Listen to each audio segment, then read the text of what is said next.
bahkan kapal-kapalnya pun masih tetap mendapat proyek dari pemerintah.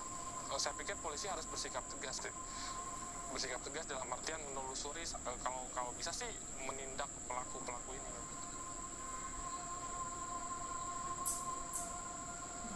For Nia Ridwan, a lead researcher with the Indonesian Ministry of Marine Affairs and Fisheries, there remains much work to do across the archipelago to set things right.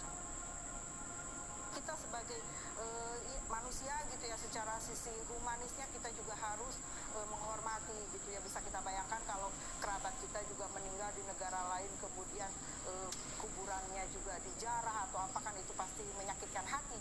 Ini yang perlu kita juga tanamkan gitu ya kepada mereka gitu. Ada rising awareness yang harus kita tonjolkan saat ini, meskipun itu bangkai kapalnya adalah milik entah itu Belanda, Jepang, Jerman, kemudian Amerika, Australia, Inggris gitu ya, itu tetap harus kita lindungi. I would suggest that Indonesia has been unfairly accused of failing to protect and preserve these sites. Ultimately, the vessels were in these waters to defend colonial interests, and there has been limited cooperation over the past 75 years between the allied countries that were involved and Indonesia. Since the discovery of this large-scale salvaging in 2016, a new push for greater protection of shipwrecks is finally paying off. New legislation has been approved, focused on some, but not all known war graves.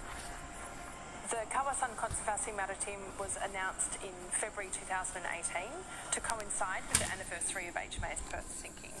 It's Indonesia's first maritime conservation zone, so it's very significant that that's been established around Perth.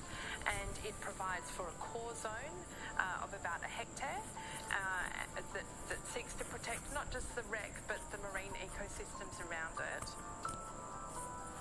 The conservation zone also brings hope that other shipwrecks will be recognized as proper war graves here and around the world. To honor and to remember more clearly what has been hidden beneath the waves for more than 75 years. We can't ignore the ocean or what's in it just because it's out of sight, out of mind, hidden beneath the waves, because the ocean is the world's greatest museum.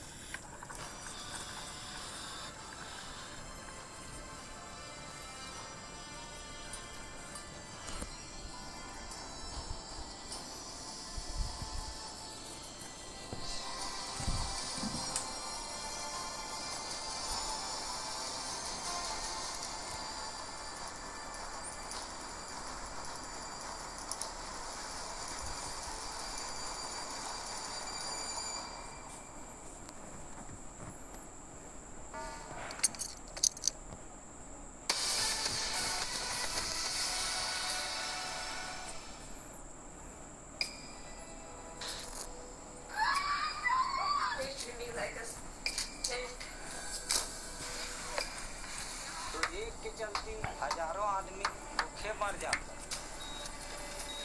मैं तो सोचता था कि मैं कल mummy को मैं बहुत बोलता रहा, मम्मी मुझे कुछ अच्छा पॉइजन दे दो कि मैं मर जाऊं।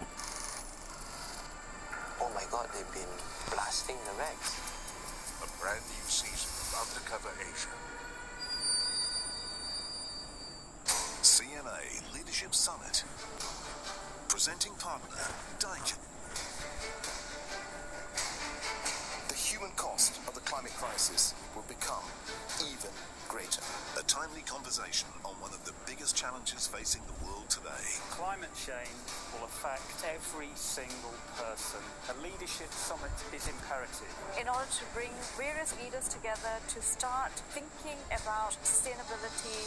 Observing stringent safety measures, business leaders and decision makers gathered physically and virtually to discuss collective actions for a green recovery. The message delivered was one of hope, that there are many solutions out there for climate change. A big thank you to all the panelists and participants at this year's CNA Leadership Summit.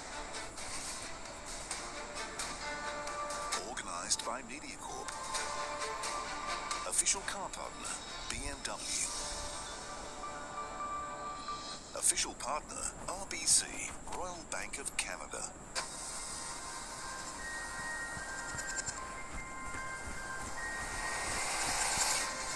internet, it's contributing to global carbon emissions.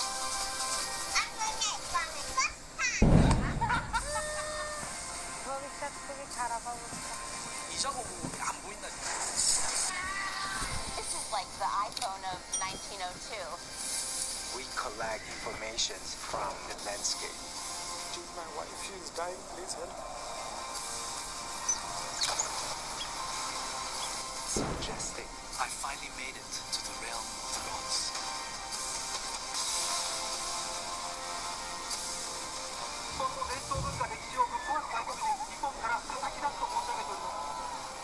What would recipes from 100 years ago actually taste like? Hello, model. Sabi ito mga sa tao. These animals can carry infectious diseases. What can we do whenever we want it without leaving the house?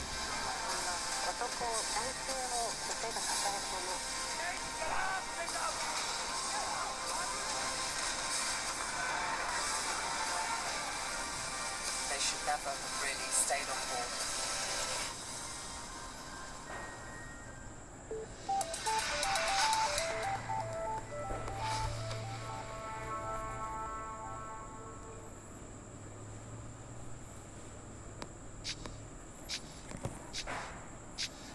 As I live my life, I am increasingly surprised by my strength, my determination, by the power of my beliefs. I find reward in the honesty of my endeavors, proud of what I have achieved, and convinced there is much more I can do.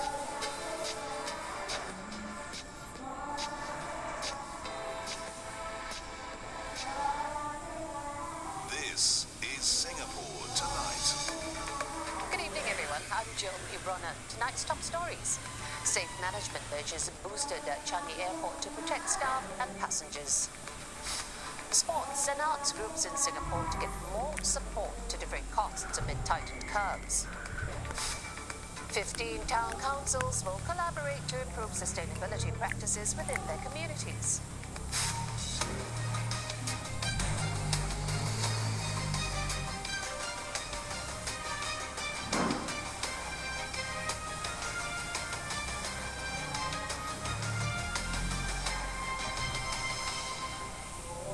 Changi Airport is ramping up measures to protect passengers and workers from COVID-19.